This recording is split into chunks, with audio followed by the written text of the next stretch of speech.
aquí hay una silla libre. Que se venga para adelante. Y allí hay otra. Ah, no, ahora te hago. Que ahí hay otra silla, ¿no? Ocupar las sillas que están libres. Aquí hay una libre, allí hay otra y atrás hay allí. Bueno, pues vamos a ir empezando. Bueno, pues en primer lugar tenemos desde la Delegación de Cultura y desde el Ayuntamiento y desde aquí del museo queremos agradecerles al equipo de investigación que se hayan prestado pues un poco a explicarnos el tema de la epigrafía de Castella. Ellos están en un proyecto de investigación que hoy, bueno, en estos días han estado investigando las inscripciones romanas que tenemos aquí en la zona de Castella y las del museo, ¿no? Y entonces, pues, para nosotros es muy grato y un gran placer teneros aquí, porque son unas piezas por las que muchas veces los usuarios que venís al museo, pues, os encontráis entre ellas y pasáis un poco de largo, pues son piezas que no se comprenden bien qué es lo que significan, pero realmente tienen una gran importancia, porque realmente en el mundo romano, como sabemos, no había papel, y todo lo que queda escrito, todo lo que dejaron en sus inscripciones nos da una gran información sobre cómo era la vida en aquel momento y sobre sus costumbres, sus tradiciones y su forma de comprender el mundo. Por eso creo que estas piezas pues se merecen pues que la gente las comprenda un poquito más, ¿no? Y cuando vengáis al museo pues que tengan un sentido. Bueno, ellos son un equipo de investigadores que está trabajando en un proyecto sobre epigrafía con la finalidad de una publicación de lo que sería el corpus de las inscripciones latinas de Hispania, que sería un conjunto, un compendio, un catálogo de todas las inscripciones que se encuentran en la península y están concretamente investigando las de Castella hoy aquí, ¿no? Y bueno, lo quiero presentar y yo ya no hablo más, yo los presento. Bueno, ella es Elena Jimeno Pascual, es la directora del Centro de la Universidad de Alcalá, Centro CIL, y su especialidad es la epigrafía de Hispania y la historia de la epigrafía y su transmisión manuscrita.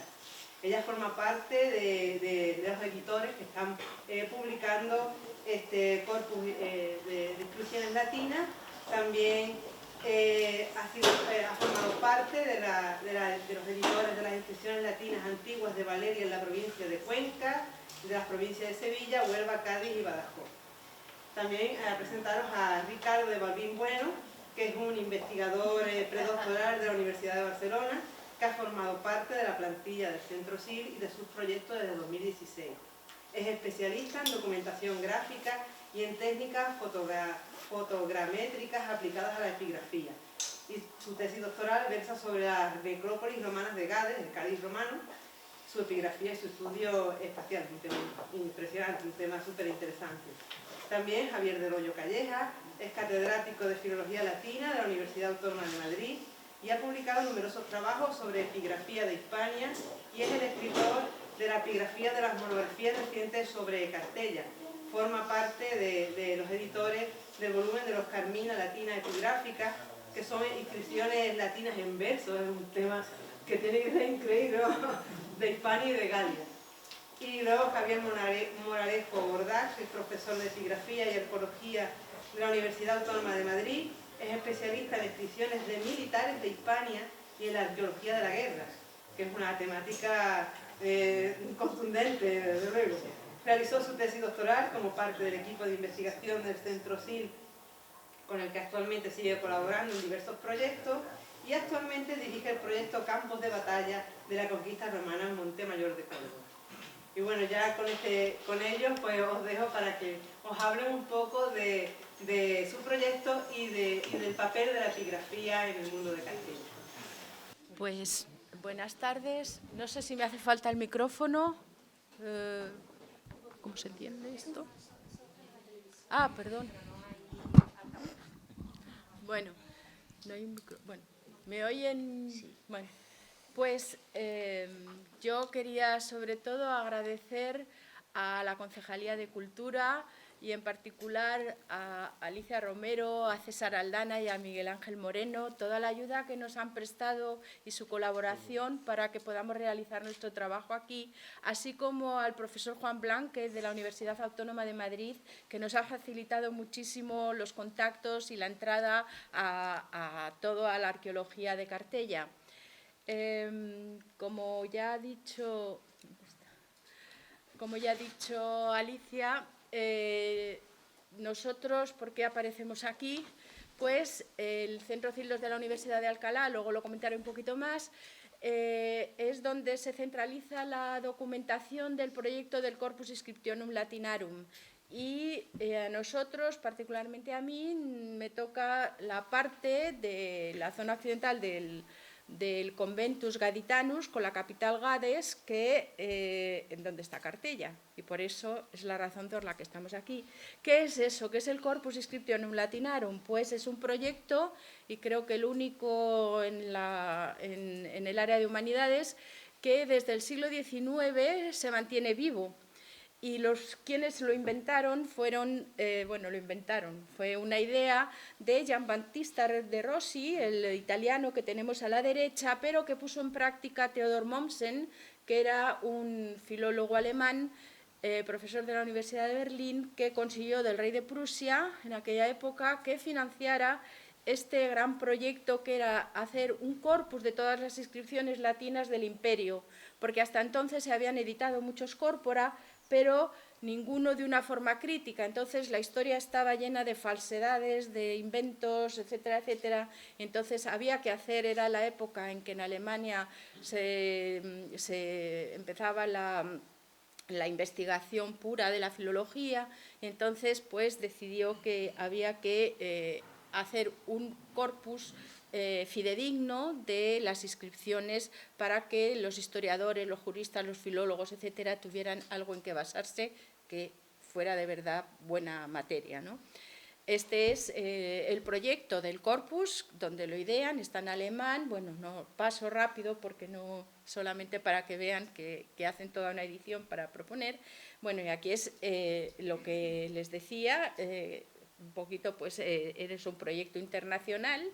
Y entonces la edición crítica de las inscripciones latinas en el corpus se basa principalmente en la autopsia de los textos. Quiero decir esto, que tenemos que ir a ver todas las inscripciones una por una. No nos podemos fiar de lo que han escrito los demás, aunque esté bien escrito. Los tenemos que comprobar, y por eso es nuestro trabajo en cada museo, ¿no? ¿Dónde está? Aquí.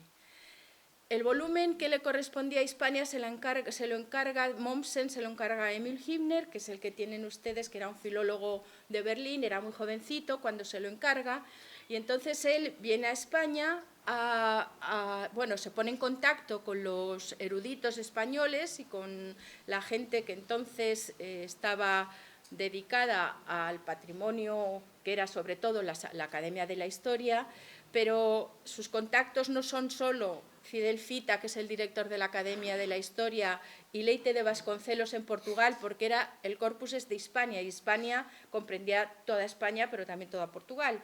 Entonces contacta con Fidel Fita, con Leite de Vasconcelos, pero con muchísimos otros corresponsales, que muchos han quedado los pobres en el anonimato y trabajaron muchísimo, pero solo, claro, quedan los nombres de las grandes figuras también del siglo XIX, pero no los puedo mencionar a todos aquí porque no acabaríamos nunca. Las siglas del corpus es CIL, y el 2 significa que es el de Hispania, y luego les explico por qué. Esto es la edición, la primera edición se hace en 1869, que es la que tienen a la izquierda, pero al poco tiempo ya el impulso que Hübner hace que todo el mundo busque inscripciones, ¿no? Entonces se edita el primer volumen, pero en poco tiempo todo el mundo salen inscripciones, y en 1892 ya tiene que hacer un suplemento, o sea que se hacen ya 2 volúmenes. Las inscripciones de Hispania siguen saliendo, y muere Hübner, bueno, se acaba el siglo XX, pero ya hay tal volumen de inscripciones que otra vez se decide hacer un nuevo suplemento, y para eso se encarga a Lothar Wicker. Todo esto lo financia siempre la Academia de Prusia, luego la Academia de Berlín. Entonces es Lothar Wicker quien es el encargado de hacer la nueva edición. Y viene a España, hace 2 viajes a España en los años 20, la década del siglo XX, pero cuando él ya tiene todo el material recopilado, etcétera, pues la Guerra Mundial interrumpe todo el trabajo otra vez y tenemos que llegar ya a los años 50, cuando hay un nuevo impulso para hacer otra vez el suplemento. Pero es la Guerra Fría, el corpus se sigue editando en la Academia de Berlín, que está en el Berlín Oriental, y hay muchas dificultades para su elaboración, pero a pesar de ello, en los años 60, pues Álvaro Dors, que es un jurista español de la Universidad de Navarra, Joaquín María de Navascués, que fue muchos años director del Museo Arqueológico Nacional, y en Portugal, Escarlat Lambirino, son encargados por la Academia de Berlín, en ese momento oriental, de seguir con la elaboración del corpus. Pero era muy difícil, no había medios y entonces pues la cosa no fructifica. Hasta que ya en la década de los 70 del siglo XX, gracias a, sobre todo, Michael Koch, que era un historiador de Friburgo, que viene a España en vacaciones y va al Museo de Cartagena y ve un montón de inscripciones y dice, ¿y estas inscripciones dónde se han publicado? Y le dicen que no están publicadas y dice que entonces vuelve a Alemania, se reúne con gente en Alemania, se reúne con Blázquez, José María Blázquez, un catedrático de la Complutense de Madrid, y deciden que hay que hacer el suplemento como sea.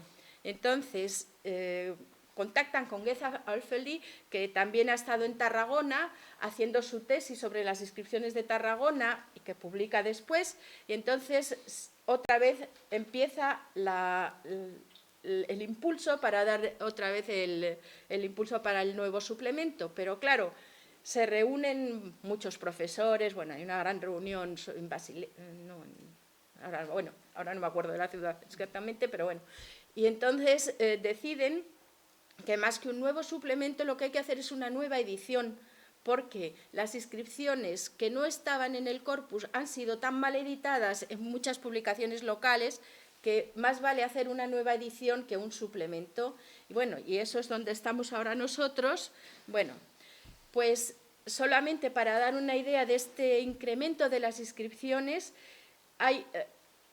ahora se conocen unas 400.000 inscripciones latinas de todo el imperio, más de la mitad están publicadas en los 17 volúmenes del CIL y el incremento es enorme. O sea, cada año salen inscripciones, sobre todo en España. En Portugal el incremento es muy grande, de forma que muchas veces ni siquiera el corpus llega a poder estar actualizado y tiene siempre que haber publicaciones complementarias, como es en el caso de España, por ejemplo, el Hispania Epigráfica o el Anepigraphic, que pone al día lo que el corpus no llega a poder poner, porque claro, no se puede hacer las autopsias, todo este trabajo que hacemos nosotros es bastante lento y tiene que haber publicaciones que actualicen antes de que nosotros lleguemos. El corpus se estructura, como digo aquí, según la administración provincial romana, por provincias, salvo algunos volúmenes que son o cronológicos o temáticos. Entonces, el número 1, que es las inscripciones, se dedica a las inscripciones republicanas de la época de la República, o el CIL 4, el cuarto, que es sobre los grafitos del área vesuviana, el 16, que está dedicado a los diplomas militares, o el 18, que es en el que está trabajando el profesor Javier del Hoyo, que se dedica a los Carmina Latina Epigráfica, o sea, las inscripciones en verso. Aquí pongo la distribución, el mapa de los distintos volúmenes. Como ven, el 2 es Hispania, por eso es CIL 2, y 2.2 con superíndice es nuestra edición, la nueva edición en la que estamos nosotros. El resto, bueno, esto es una nomenclatura, simplemente no significa nada más, nada, o sea, solo que es el 3 por el orden, nada más. Estos son los volúmenes antiguos del CIL, la edición antigua, y en esa edición ya salió Cartella. Y Cartella, Emil Himner, vino a Cartella, pero de Cartella tuvo bueno, luego publicó un poquito diciendo que aquí le había ayudado en Cartella ¿dónde está? Un diputado a Cortes, ¿cómo se llamaba el diputado a Cortes? A ver, de aquí de Cartella, pero conoció poquísimas inscripciones de esta ciudad, nada más conoció 2, 3, 4, 5, 6 y 7 inscripciones de Cartella. Además, él no las vio porque la mayoría se las había proporcionado el diputado a Cortes, que era Francisco Juan Montero, seguramente algunos de ustedes lo conocen, yo no, y que tenía una pequeña colección de antigüedades en su casa. Y entre ellos, pues, le dio a conocer las Tégula de Hércules, que se habían llevado a Inglaterra, y después otra con Cartella. Pero eso es todo lo que él recibió. La epigrafía de Cartella, desde luego, es muy rica. O sea, para ser la ciudad que era, es sorprendente que tengamos pocas inscripciones en realidad de Cartella con gran valor. Las pocas que hay algunas buenísimas, como después ellos contarán, pero lo que sobre todo hay es material latericio, hay tégula, hay muchísimas tégula y en eso es un punto espectacular, porque además tiene marcas interesantes de la ciudad, bueno, ya lo contarán ellos. Y aquí lo que pongo es el incremento de los epígrafes. Naranja es lo que publicó el azul lo que publicó Gimner. Lo que tenemos ahora de Cartella es el incremento que ha habido desde entonces, para que se den cuenta de la importancia.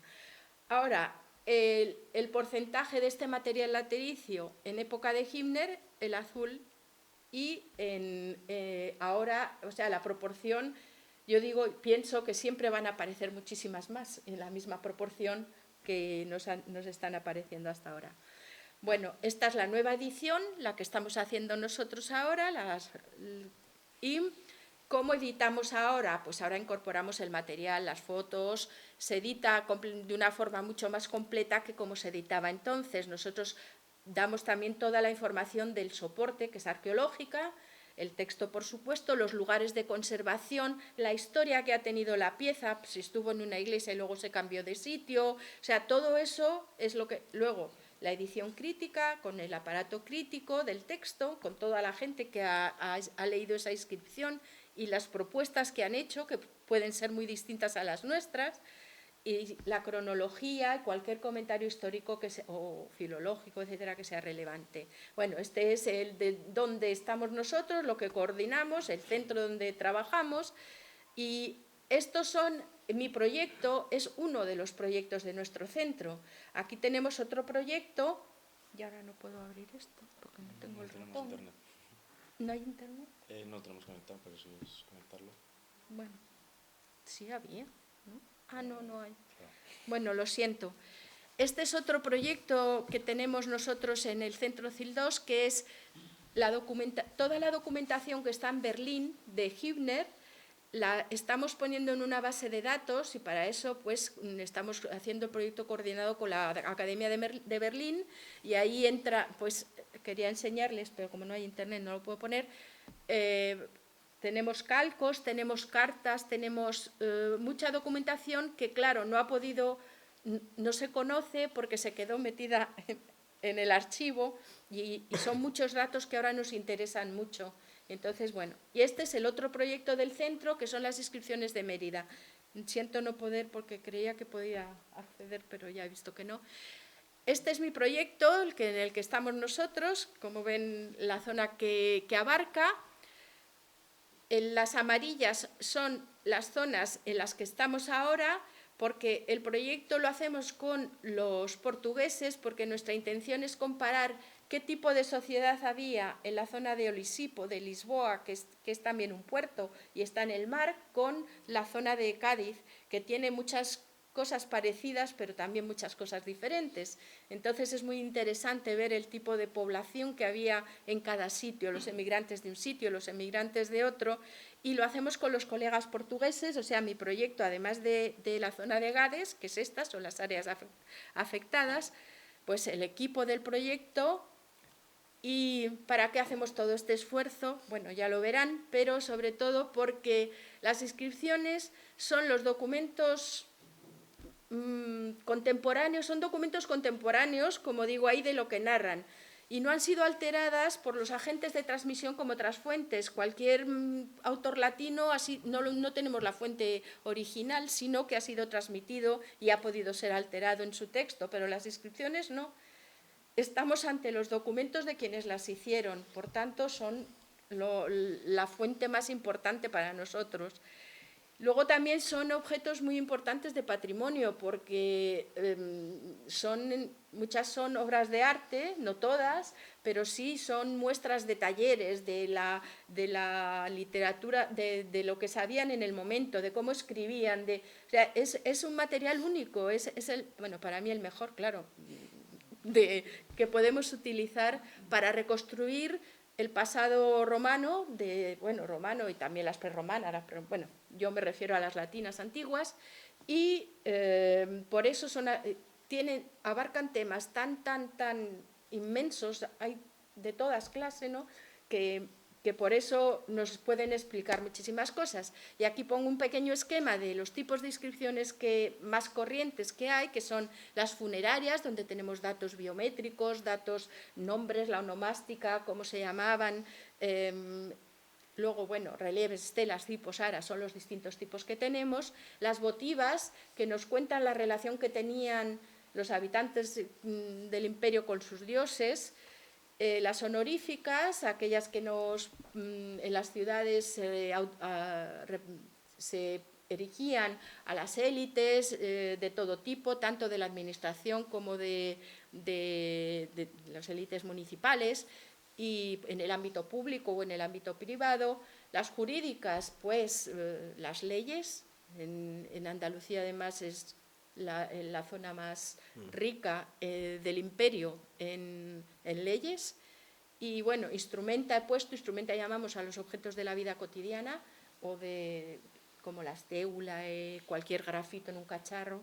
O sea, la epigrafía tiene un ámbito, un espectro enorme de posibilidades de conocimiento, y por eso creo que merece la pena tanto el estudio de ella. Y dejo la palabra a mis compañeros. ¿Eres tú ahora? Sí. Te van a explicar ya más detenidamente cuestiones concretas. A ver, gracias.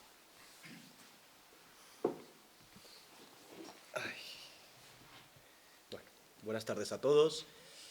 Me subo a los agradecimientos pronunciados por la doctora Jimeno a nuestros anfitriones, magníficos. Y dicho esto, pues la intención de esta parte de la charla es un poco más didáctica, podemos decirlo así. Bueno, pues nuestra intención, o mi intención en este caso concreta, es hacer un pequeño repaso por 2 o 3 ideas, no más, que creo que vienen a ilustrar el contexto de las inscripciones. Muchas veces los arqueólogos, los epigrafistas, decimos que el contexto lo es todo. Y no es una frase exagerada. Verdaderamente es algo que conviene, no solo conviene, es completamente necesario tener en cuenta a la hora de documentar cualquier información que nos llega de un yacimiento. ¿Y por qué?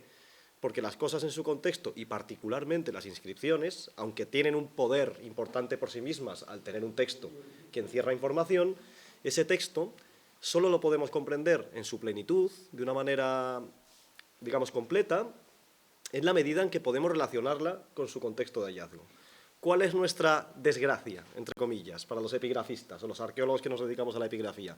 Que a menudo las inscripciones que nosotros recuperamos carecen de contextos primarios. ¿A qué le llamamos nosotros un contexto primario? Pues cuando tenemos la inmensa suerte, cada vez más, todo hay que decirlo también, con las técnicas de excavación modernas, de encontrar una inscripción in situ, es decir, donde estaba colocada. Es complicado, eso nos da mucha información. La mayor parte de las inscripciones que conservamos pertenecen a lo que conocemos como contextos secundarios, es decir, no han sido desplazadas, si tenemos suerte, a poca distancia de donde estaban originalmente colocadas, o forman parte de colecciones privadas porque han sido expoliadas, vendidas, se ha traficado con ellas, etcétera, como bienes valiosos, una inscripción es muy jugosa, ¿verdad?, a la vista, o bien han sido reutilizadas, un proceso extremadamente común. La reutilización se podía dar en la propia antigüedad, por ejemplo, un altar, se convierte una inscripción, un pedestal de una estatua en un altar para época cristiana. Bueno, tenemos millones de ejemplos. Bien, entonces mi intención era un poco, también lo hará mi compañero Ricardo, pues darles un pequeño paseo por lo que llamamos paisaje epigráfico. ¿A qué llamamos paisaje epigráfico? Pues a la configuración, al aspecto visual que darían las inscripciones colocadas en sus lugares, o lo que nosotros inferimos por informaciones arqueológicas, contextuales y epigráficas, que podrían ser los espacios originales. Por tanto, la cultura romana, y esto creo que ya lo sabrán, es una cultura eminentemente gráfica, eminentemente letrada, vamos a decirlo así. Además, leía mucha más gente de la que nosotros pensamos y las inscripciones tenían una finalidad verdaderamente concreta. Les ha explicado la doctora Gimeno, ¿verdad? Les ha hecho un pequeño repaso por los tipos de inscripciones que tenemos. Esos tipos de inscripciones están eminentemente asociados a unos tipos de soportes, de monumentos. Una inscripción votiva puede alojarse, por ejemplo, votiva de culto, ¿verdad?, a diferentes tipos de soportes, una inscripción funeraria también, aunque todas ellas suelen tener una serie de soportes asociados. Es lo que les pongo en imagen, lo que llamamos esos soportes perdurables. Por supuesto, la epigrafía abarca todo tipo de soportes que no han perdurado, por desgracia para nosotros, soportes en madera, algunos los conservamos, otros no, en papiro, etcétera, etcétera. Pero no tenemos tiempo para hablar de todos ellos. Por ello, les pongo aquí una pequeña muestra de inscripciones famosas que nos han llegado en madera, como estas cartas, por ejemplo, del campamento militar de Vindolanda, en Inglaterra, que conservamos gracias a las condiciones climáticas, soportes en barro son los más comunes también.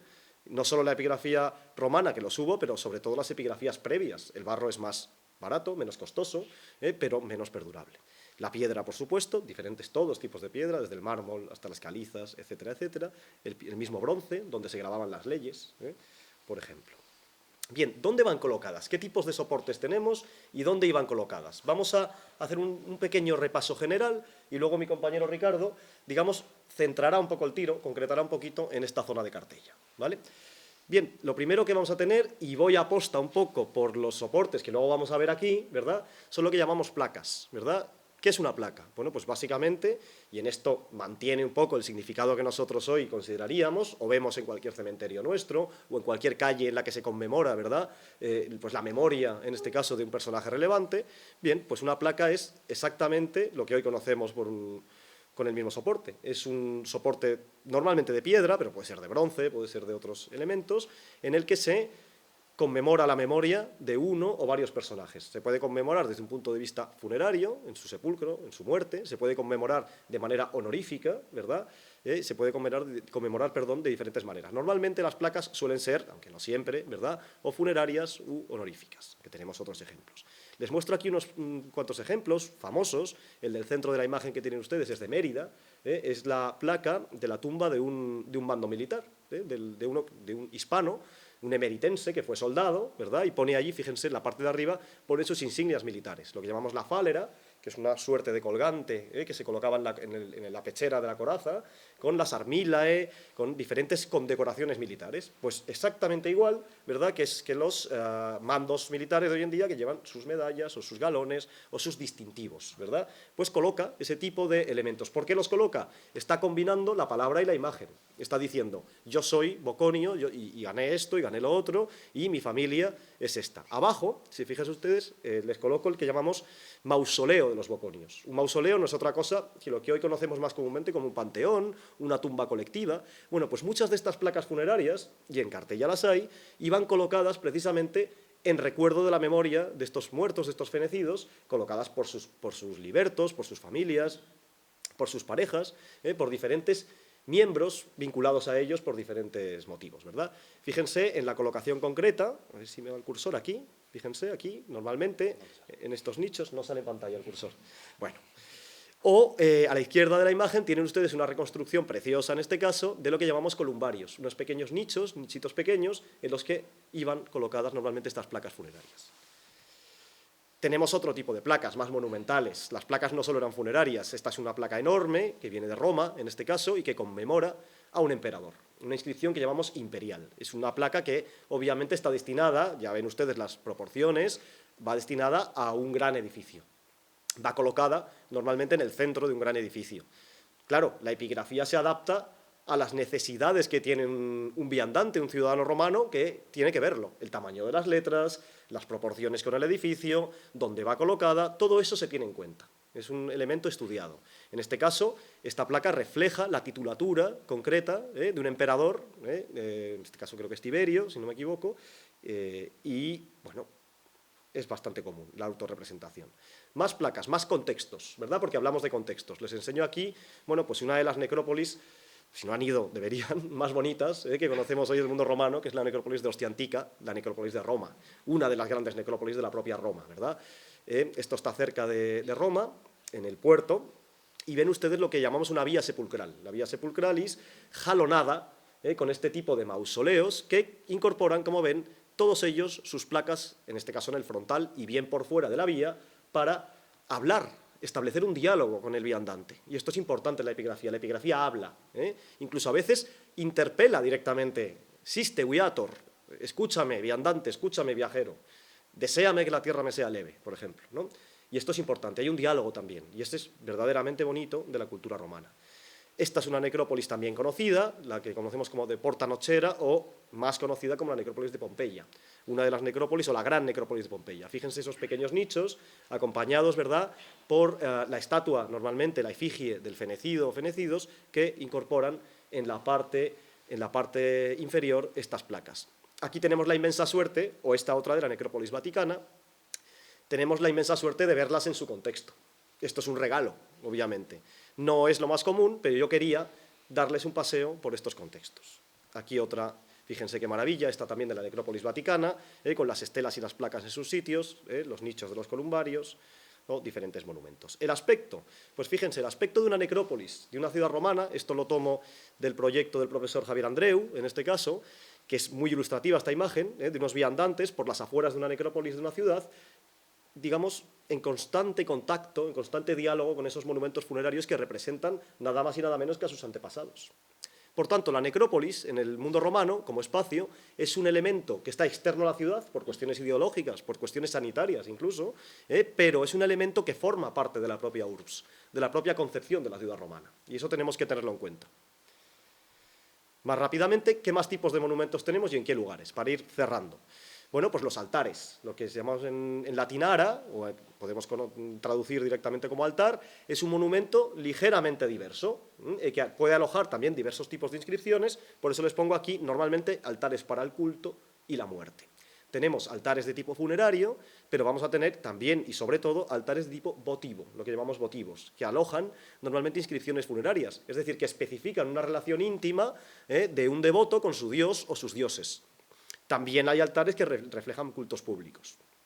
Bueno, hay diferentes tipos. Estos altares podían ser colocados, por ejemplo, en el larario, donde los miembros de una casa ejercían su culto doméstico a los dioses de la casa, a sus propios ancestros, era un elemento importante, por tanto iban muchas veces incorporados dentro de las propias casas, pero otras muchas veces también funcionaban como elementos colocados en espacios públicos en los que se ofrecían diversos tipos de cultos. Bien, los altares, no me pararé todo ahora en detalle en ello, pero tienen una serie de elementos morfológicos que enseguida nos remiten a su propia configuración. Si se fijan ustedes en esta imagen de estos dos altares, ven que tienen unos agujeritos en la parte, o unos agujeros grandes, más que agujeritos, en la parte central, que llamamos focus, normalmente diseñados o destinados para las libaciones, para el alimento de la ofrenda.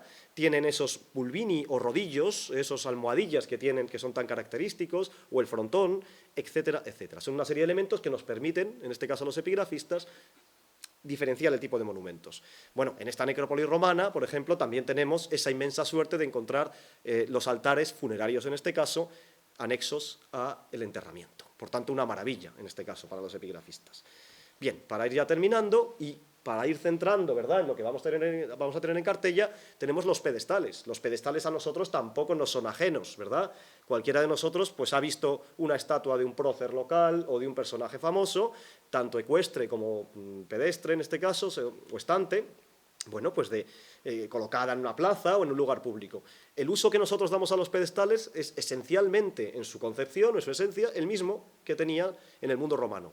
que es lo que nosotros llamamos la autorrepresentación, ¿verdad? Es decir, es el darse a conocer y el preservar la memoria de uno o varios personajes y dar constancia, de alguna manera, de que unos hechos relevantes, unos hechos meritorios han sido practicados y eso la ciudad tiene que reconocerlo, tiene que verlo. Ese personaje, por tanto, se autorrepresenta. Muchas veces los propios miembros destacados de las sociedades romanas urbanas se promocionaban de esta manera.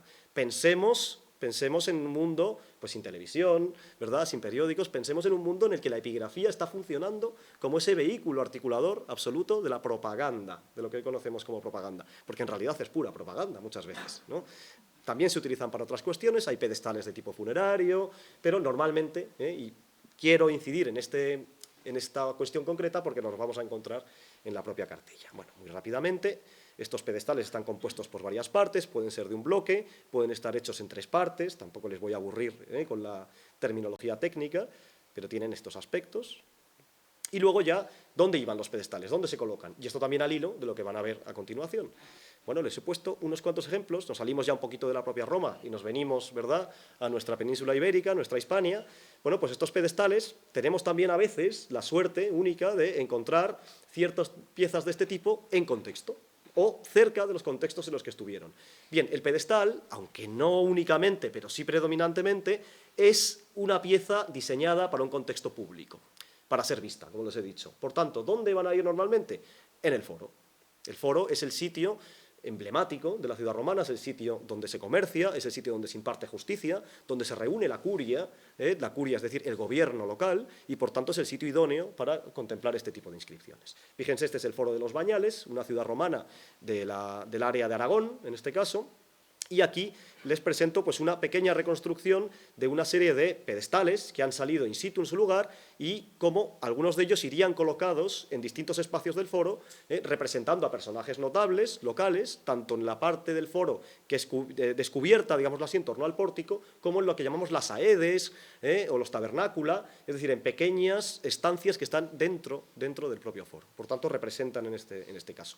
¿Cómo sería el aspecto de un gran foro de una capital provincial? Y estamos en nuestra península ibérica. Este sería una reconstrucción del programa estatuario sobre pedestales del Foro de Tárraco, nada menos que la capital de la provincia Quiterios, la provincia más grande del imperio, por cierto, en extensión. Fíjense ustedes la magnitud que podía tener un gran espacio foral, o forense en este caso, bien representado con todas sus estatuas de sus notables, de los genios de la provincia, de toda suerte de elementos. Bien, por último, nos vamos a encontrar con algunas inscripciones que llamamos edilicias. Esto lo conocen casi todos, ¿verdad? O nos suena, más o menos.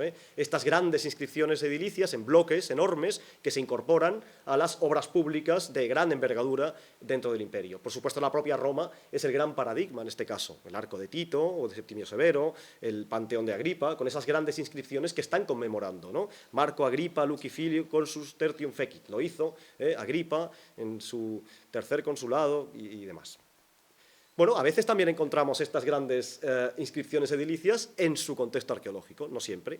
Les estoy mostrando los fragmentos localizados por el equipo de arqueólogos de la ciudad de Astigui, la actual Écija, aquí en Andalucía también, en el que en la excavación de las inmediaciones de uno de los templos del recinto forense aparecen precisamente estas grandes placas de mármol que se pueden reconstruir, cuya inscripción se puede reconstruir de la siguiente manera: al genio de la colonia. Lo dedicaron, pues en este caso, pues los exegetas de turno, los benefactores de turno, ¿no? Al genio de la colonia quiere decir que se dedica al comunal, a esa divinidad intrínseca que siempre los romanos tenían para expresar casi todas las cosas. Los romanos eran profundamente supersticiosos en este caso, y siempre había un genio para todo. Si pasaba algo, el genius custodiaba, protegía, y en este caso los astiquitanos hacen una muestra, vamos a decirlo así, de piedad colectiva, si queremos llamarlo así, dedicando al genio de la colonia. Por tanto, estos ejemplos, ¿verdad?, con los que ya cierro, este otro muy reciente, encontrado en Baelo Claudia, aquí cerquita, de gran inscripción monumental con letras de bronce, fíjense, en este caso, funeraria. Bien, yo acabo aquí con este pequeño paseo general para dar paso a mi compañero Ricardo, que les va a concretar un poquito hacia la ciudad de Cartella. Muchas gracias. Bueno, buenas tardes. De nuevo agradezco a la organización que nos hayan permitido hablar un poco del proyecto que estamos llevando aquí a cabo. Y mi idea es, muy brevemente, presentarles, ya que como han ido viendo, hemos ido haciendo un recorrido de la gran escena a la pequeña, de ver cómo se establecen o dónde aparecen las inscripciones, pues bueno, también nos parecía interesante intentar comentarles o que viesen dónde aparecen las inscripciones que pertenecen a Cartella, en qué contextos podrían haber aparecido, porque como ha comentado el profesor Moralejo, normalmente, y este es el caso también de Cartella, van a aparecer fuera de contexto, pero también por del tipo que son, las características que tienen y de lo que nos están hablando, podemos saber los entornos en los que aparecerían. Por eso les pongo aquí unos mapas así a grandes rasgos de las intervenciones que se han hecho en la ciudad romana de Cartella para que vean que se conoce, evidentemente se conoce por desgracia de momento muy poco, es una ciudad muy importante por los restos que están apareciendo, pero sí que podemos saber por lo que se conoce dónde podrían haber estado estas inscripciones y bueno, voy a enseñarles por encima qué inscripciones son, qué tipo de inscripciones hay, como se han comentado mis compañeros, que tenemos inscripciones jurídicas, inscripciones votivas, etcétera, dónde podrían haber estado y un poco para que vean el material epigráfico que luego el profesor Del Hoyo les va a explicar en más detalle de los textos que tienen, de qué nos están hablando y qué personajes aparecen representados. Pongo, bueno, una imagen que todos conocerán, seguramente lo tienen aquí cerca, lo habrán visitado muchas más veces que nosotros, del foro de Cartella, y aquí pongo bueno, un esquema de los espacios que se han estudiado en este foro. Evidentemente, el más grande sería la plaza pública en sí. También quiero que se fijen en el que está en color verde, que sería el templo, un templo republicano, un templo que además es muy interesante, tiene una gran historia, está situado justo encima de un templo de época púnica, pero para que sería también el edificio interesante, no solo porque es el que más se ha estudiado, sino porque no sabemos evidentemente si es esto es un poco un ejercicio de imaginación, pero enfrente de templos o cerca de los templos se encontrarían las inscripciones votivas que aparecen o que pertenecen a Cartella. Aquí les ponemos una reconstrucción, una recreación que aparece en una guía de este museo de 2006, me parece, si no me equivoco, para que vean un poco respecto a lo que se ha excavado, lo que se conoce actualmente, evidentemente actualmente no, porque está un poco desfasado, pero de lo que se conoce de Cartella, dónde estaríamos, qué espacios tendríamos. Como ven, el principal o el más grande sería, como ven allí arriba, el foro, y el resto de espacios son espacios de habitación, aparte de, como conocen ustedes bien, el teatro. También quiero que se fijen en las puertas de entrada que aparecen, que estarían hacia la zona, hacia el interior, que serían donde, en principio, normalmente las ciudades romanas, en las vías de acceso, aparecerían las inscripciones funerarias, pero que, bueno, por las características de donde aparece Cartella, no son zonas que se hayan podido estudiar, aunque, como habrán visto también en este museo, y si no pueden acercarse a la sala de la necrópolis, sí que se están encontrando más espacios funerarios muy interesantes, pero en los que todavía no ha aparecido epigrafía in situ, aunque esperamos que así sea, porque da mucha información. Aquí les pongo simplemente una fotografía de las excavaciones. Este sería el edificio principal, que ven en el medio sería el templo que aparece en el foro, y bueno, aquí les pongo unas imágenes de estas inscripciones. Le he puesto culto imperial, son inscripciones votivas, pero como ven, la fotografía, bueno, estas fotografías las hemos hecho esta mañana, así que si no han salido muy bien les pedimos disculpas, pero bueno, queríamos también que vieran un poco el material que ahora les va a presentar el profesor Del Hoyo, pero bueno, un poco como hacemos también el estudio, y que este estudio fotográfico también es interesante para conocer bien qué está inscrito.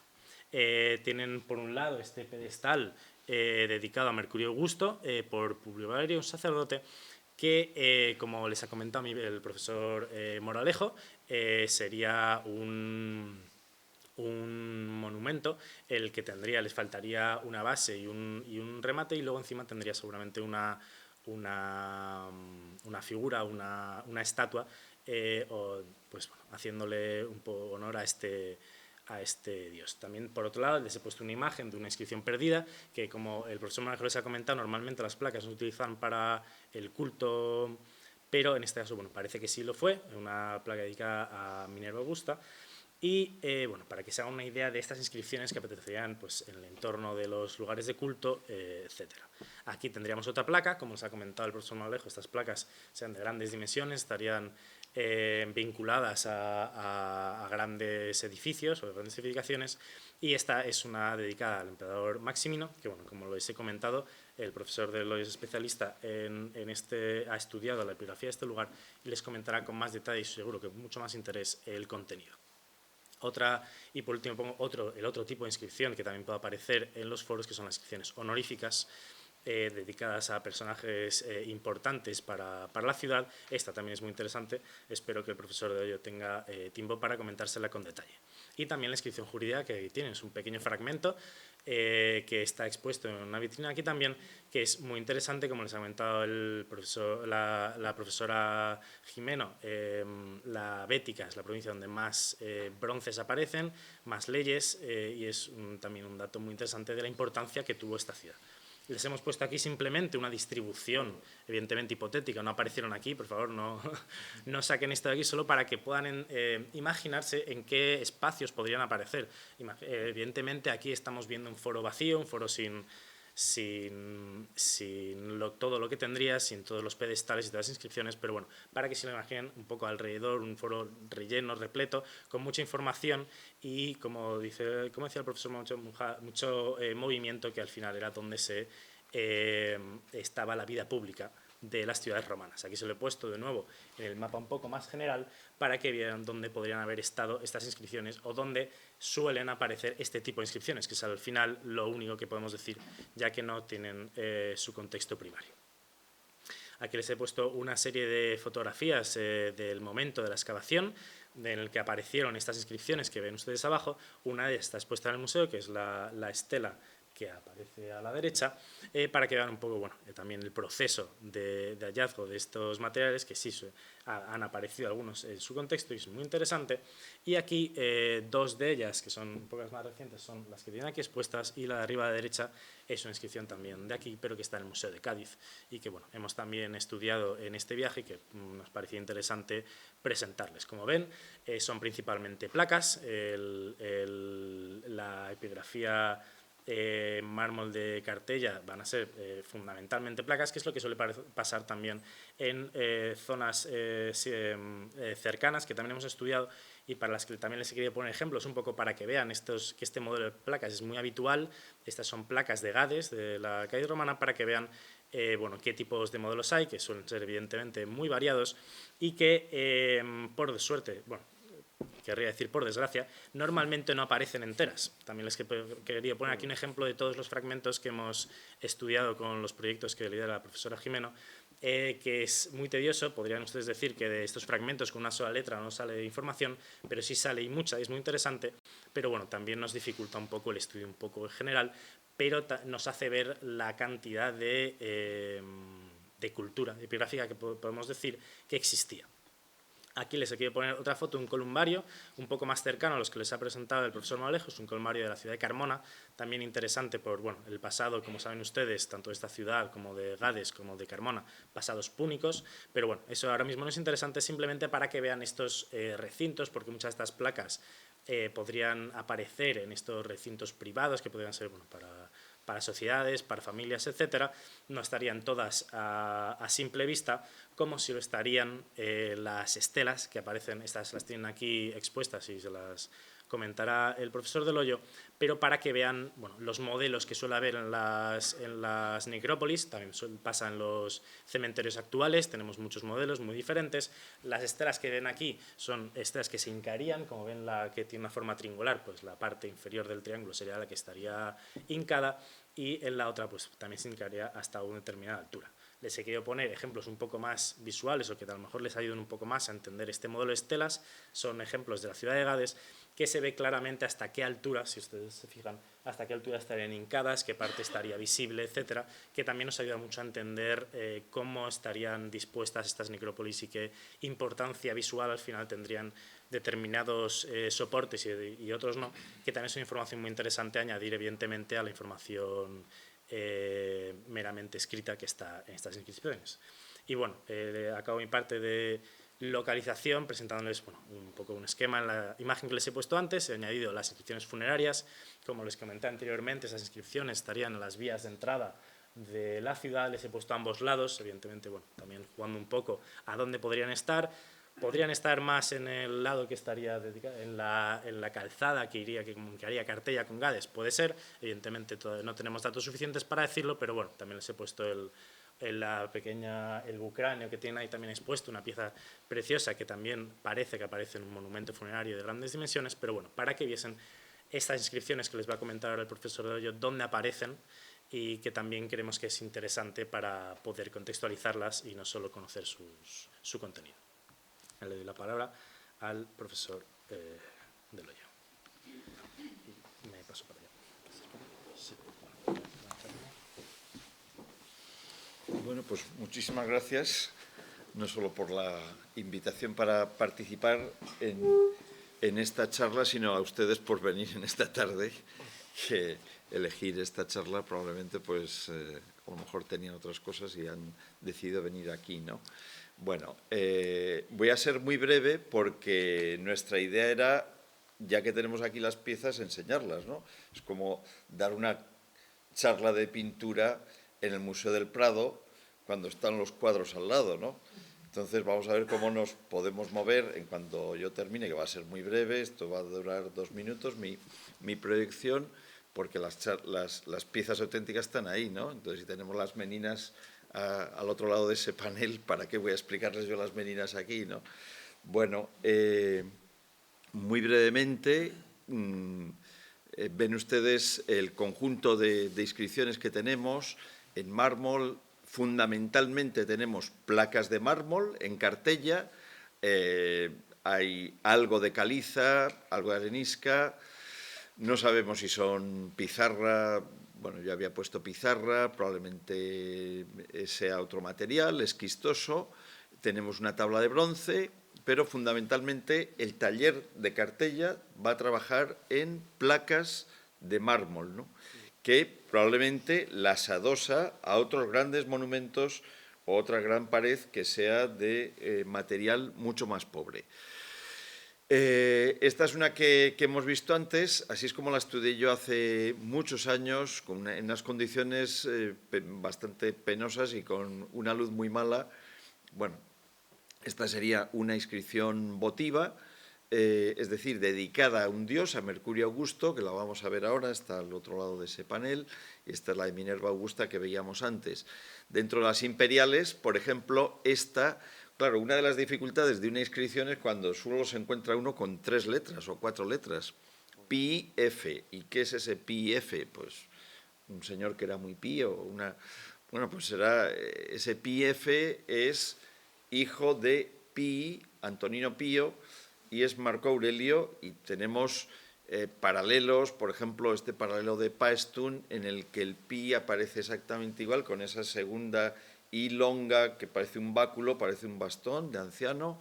Bueno, pues ahí tenemos, muchas veces a través de paralelos de otras partes del imperio tenemos que investigar, ¿no?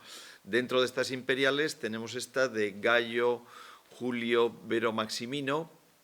Ven que la letra es muy distinta, es una letra ya de casi 80 años más tarde, es de un emperador del 235 al 238, por lo tanto se fecha muy bien en esa parte de esos 3 años.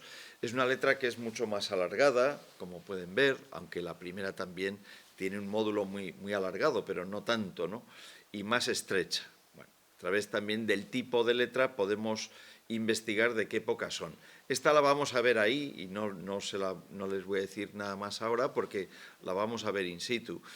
Es interesante, esta es una de las más interesantes de todo el conjunto de Cartella porque es honoraria a un personaje del que no conocemos el nombre, se ha perdido, faltarían 3 líneas.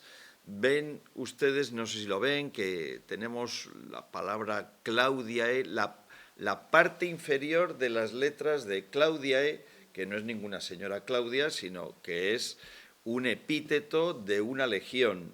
Sabemos, por la historia del ejército romano, que hubo 2 legiones, la 7ª y la 11ª, que recibieron este epíteto porque en un momento en el año 42 en que se revela, hay una rebelión contra Claudio, ellas van a apoyar, no apoyan la sedición o la rebelión, sino que van a estar de parte del emperador, y el emperador les va a conceder Claudiae Pia. Se ve ahí un restito, bueno, que ustedes no ven después de Claudia, no ven el puntero, detrás de Claudia hay una especie de P, bueno, luego lo veremos, y Fidelis.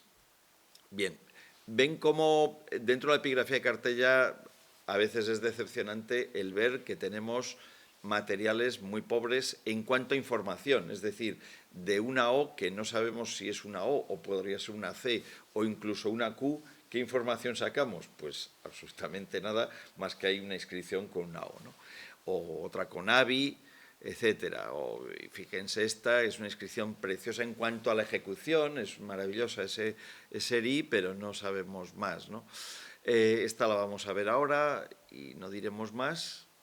Y bueno, termino casi con esta, con las inscripciones que están como sello en la stégula, tenemos aquí una expuesta que pone Cartella, y esta es, hasta hace poco era la única ciudad de Hispania que ha fabricado ladrillos y que le ha puesto su propio nombre. Hoy día conocemos también Clunia, al sur de Burgos, que aparecen con CCS, Colonia Clunia Sulpicia, lo que quiere decir que el propio municipio, la propia colonia en este caso, está fabricando los ladrillos y les está poniendo en la fabricación el nombre de su propio municipio. Actualmente tenemos 12, parece que no es nada, pero es bastante. Y finalmente del que no tenemos ninguno, creo aquí expuesto en la vitrina, que son Tegulae de Marcus Petrucidius Marquifilius, hijo de Marco, que es un legatus proprietore, es un cargo ya importante que viene a Hispania. Y luego aparece un M. Lici, Marcus Licinius, que probablemente es el tegularius, el que hace las tégulas. Yo lo dejo aquí, vamos a pasar a ver cómo nos ordenamos, nos organizamos. No sé si va a haber espacio para todos, porque el espacio es allí, pero sí, a lo mejor se puede hacer en 2 tandas. Bueno, vamos a intentar hacerlo en una.